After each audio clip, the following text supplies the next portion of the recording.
ওয়ালাইকুম। আজকে ব্লাউজের এই অর্ডারি কাপড়টা কাটিং করে দেখাবো। তো শুরুতেই আমার কাস্টমারের যেই ইচ্ছেটা সেটা হচ্ছে যে এই প্যানেলটা, এই যে সাইডে, এটা দেওয়া যাবে না। কি করা যাবে না? এটা দেওয়া যাবে না। দেখো, আমরা অর্ডারি কাজ করি, প্রফেশনালি অন্যেরটা সেলাই করি।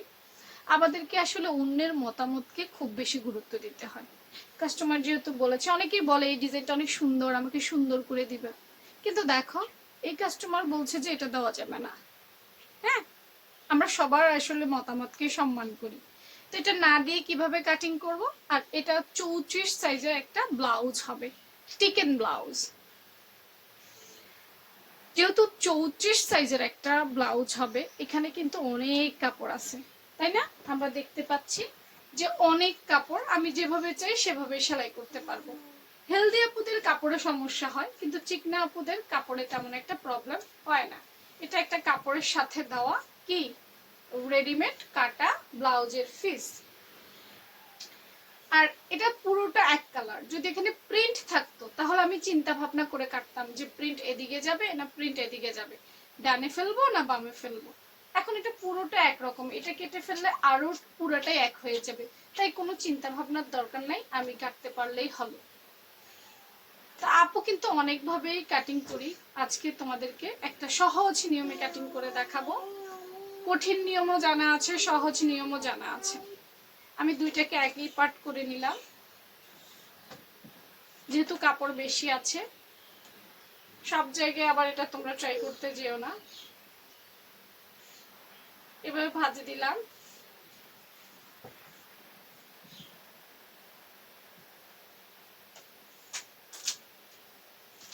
চৌত্রিশ সাইজ, তাই না?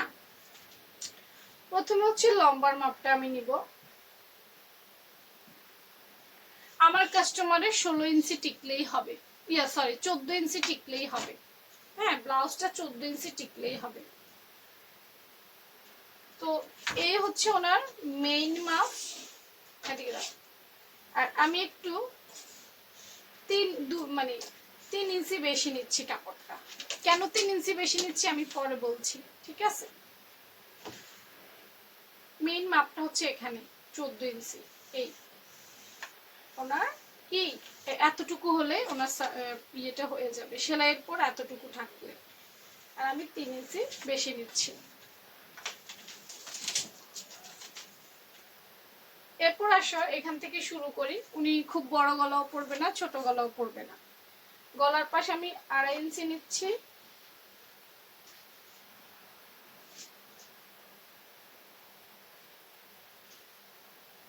ওকে, গলার লম্বাটা আমি 5 ইঞ্চি নিচ্ছি।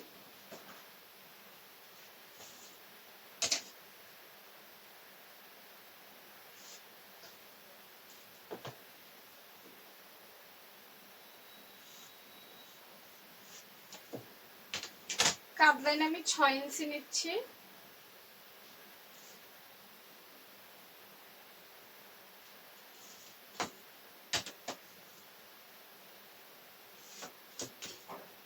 মহড়াটা আপু 6 ইঞ্চি নিচ্ছি।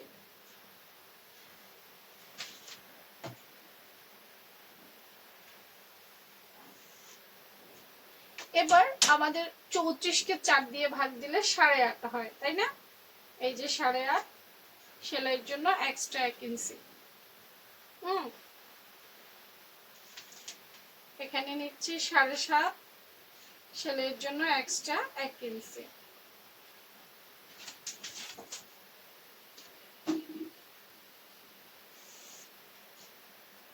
এখানে কিন্তু দুইও পার্ট একসাথে, মনে রেখো।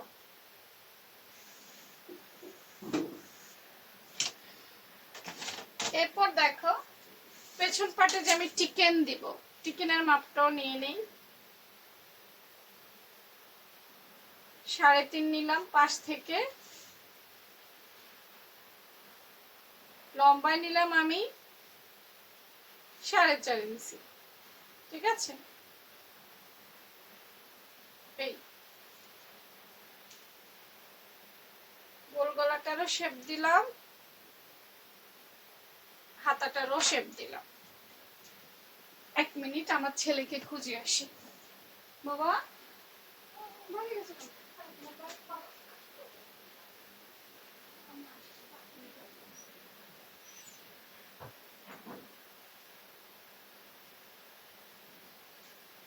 চলে এসেছি। আসলে আমরা মায়েরা বাসার মধ্যে এইভাবেই কাজ করতে হয়। ভিডিও করতে গিয়েও আমি বারবার চেক করি। আচ্ছা, কাঁধ 1/2 ইঞ্চি ডাউন করতে হবে। হ্যাঁ,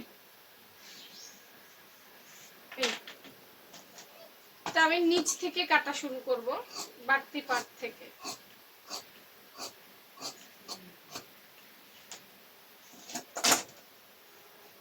আমি এখান থেকে কাটা শুরু করব।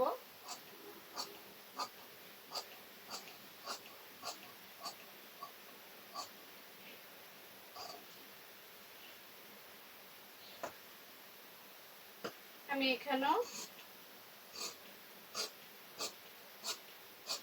ভাঁজ লাইনটা কেটে দিচ্ছি, ঠিক আছে? এবং আমি এই পদ্ধতি কেন কাটছি আমি সেটাও বলবো, শেষের দিকে বলবো। যারা পুরো ভিডিও দেখবা তারাই বুঝতে পারবা কেন আমি এই পদ্ধতি ফলো করলাম। ভিতরে পাটটা আমি সরিয়ে নিলাম।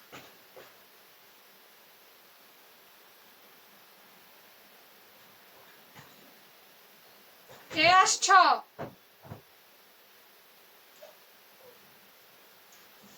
আচ্ছা, এভাবে।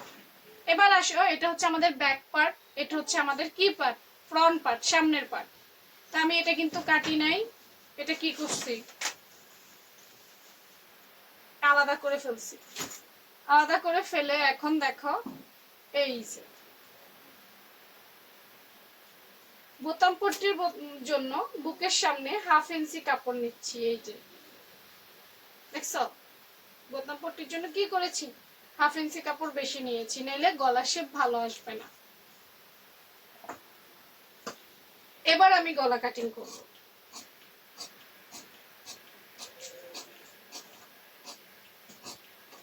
না,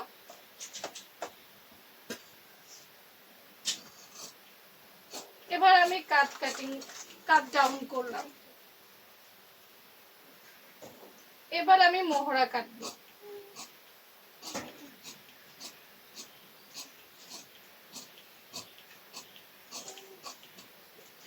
ঠিক আছে? আচ্ছা, কি করলাম, গলা একসাথে কাটিং করলাম, কাঁধ একসাথে কাটিং করলাম, মোহরা একসাথে কাটিং করলাম। কিন্তু এখন বডিটা আমি একসাথে কাটবো না, নিচের পার্ট রেখে দিব, শুধু উপরের পার্টটা কাটিং করব।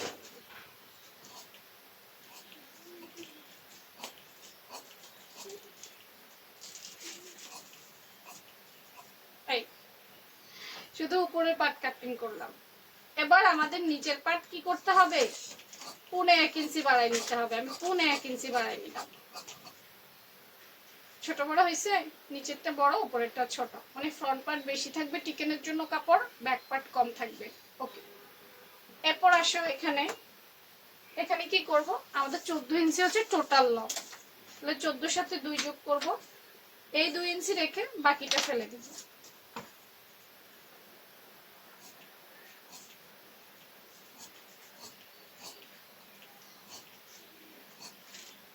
আমাদের ব্লাউজের নিয়ম কি বলতো, আমাদের ব্লাউজের নিয়ম হচ্ছে আমাদের ব্যাক পার্ট ছোট থাকবে, ফ্রন্ট পার্ট বড় থাকবে। এখন রুমাপুর সেই ব্যাক পার্ট ছোট, ফ্রন্ট পার্ট বড় হইছে, একটা বড় একটা ছোট দেখতে পাচ্ছ? হ্যাঁ, আচ্ছা। এখন আসে, আমি আর তোমাদেরকে কি বলবো, সিক্রেট রাখবো না, এবার আমি বলি আপু কেন এই পদ্ধতিতে কাটছি। হ্যাঁ, বর্তমানে বাজারের থেকে আনা বেশিরভাগ কাপড়েই কিন্তু বাঁকা। ব্লাউজ বানানোর পর অনেকেরই এক সাইডে জামা তোমার ব্লাউজ বেঁকে যায়, বোতাম পট্টিটা মাঝখানে থাকে না, এক সাইডে সরে যায়। কেন জানো? কারণ কাপড় বাঁকা, সেজন্য।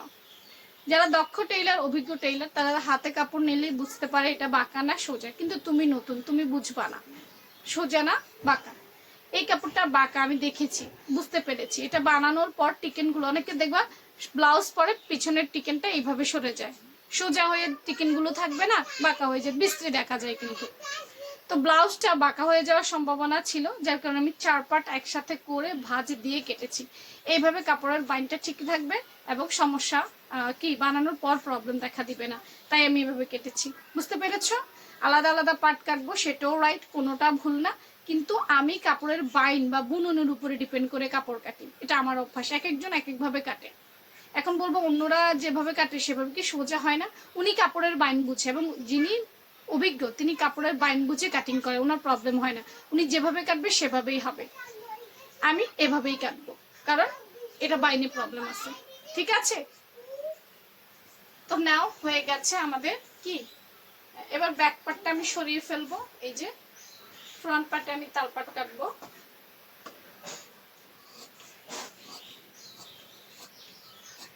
1/2 ইঞ্চি থেকে একটু বেশি।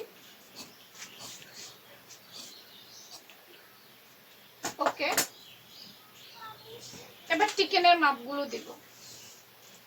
তো কাঁধ থেকে ধরে আমি 9 ইঞ্চিতে টিকেন দিব, কারণ ইনি যে ব্লাউজ পরবে ওনার সামনের দিকে ঝুঁকে যায়, নিচের দিকে ঝুলে যায়, তো খুব নিচে দিলে ভাঁজ পয়েন্ট সমস্যা হবে। আমি 9 ইঞ্চিতে দিলাম।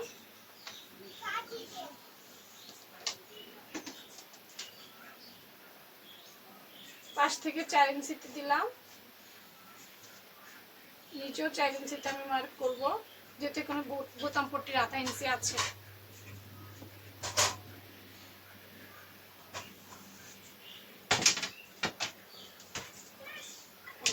এইটা এখানে যাবে,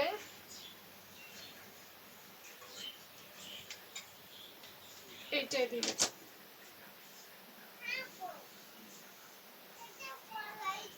ওকে, আমাদের 4টা টিকেন কিন্তু হয়ে গেছে।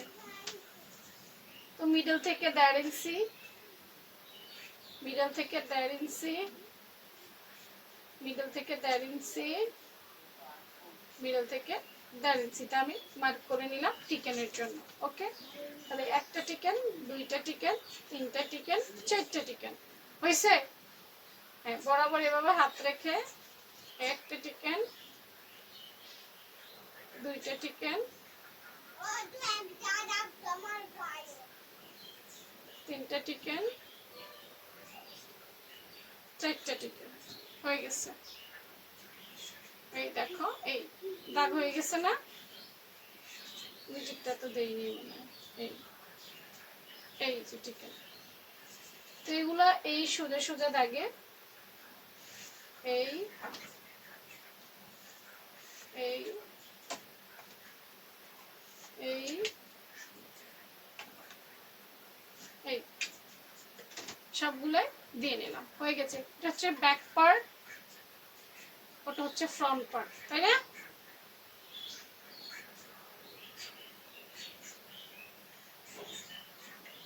আচ্ছা, আমার কাটিং কারা কারা পছন্দ করো বা কারা কারা বুঝো একটু জানাবা। সবাই সবার কাটিং বুঝবে না। আমাদের কিন্তু একটা ব্লাউজের কোর্স আছে, একদম হাতে ধরে ধরে কোন ব্লাউজ কিভাবে কাটবে, কোন রুলস কিভাবে ফলো করবে সব শেখানো হয়। যারা আমার ব্লাউজের কোর্সে ভর্তি হতে চাও তারা ইনবক্সে যোগাযোগ করতে পারো।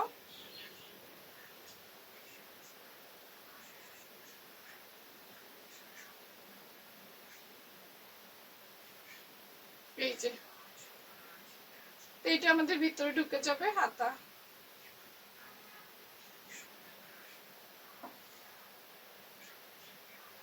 দেখো, তুমি কাপড় মিলাইতে না পারলে কিন্তু এভাবে কাইটো না। হ্যাঁ, এভাবে অনেক বেশি কাপড়ের প্রয়োজন হয়, না মিলাইতে পারলে কাটার দরকার নেই। আমি পাশ নিব 7 ইঞ্চি হয়ে যাবে, এই মোহরার মাপ 7 ইঞ্চি নিলে হয়ে যাবে। এটুকু আমি বোটের ভিতরে ঢুকিয়ে দিব, এখান থেকে উনি হাতা পরে 8 ইঞ্চি, ব্যাস। এখান থেকে গলার পট্টি, এখান থেকে বুকের পট্টি বের হয়ে যাবে। ঠিক আছে?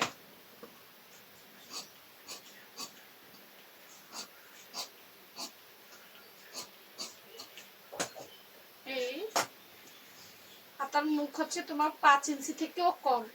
হ্যাঁ, আমি আপাতত 6 ইঞ্চি নিচ্ছি, বাকিটা পরে ফেলে দিব, দরকার হইলে কি করব, ফেলে দিব দরকার হইলে পরবর্তীতে।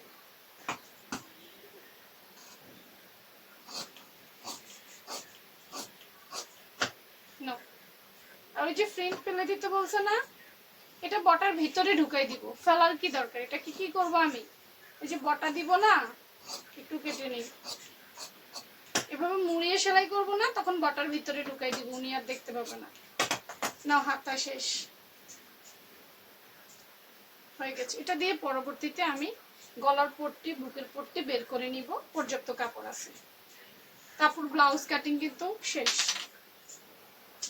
কেমন হয়েছে জানাতে ভুলবা না। আর নিয়মিত যারা রুমাপুর ভিডিও দেখতে চাও তারা ফলো দিয়ে রাখো। আল্লাহ হাফেজ।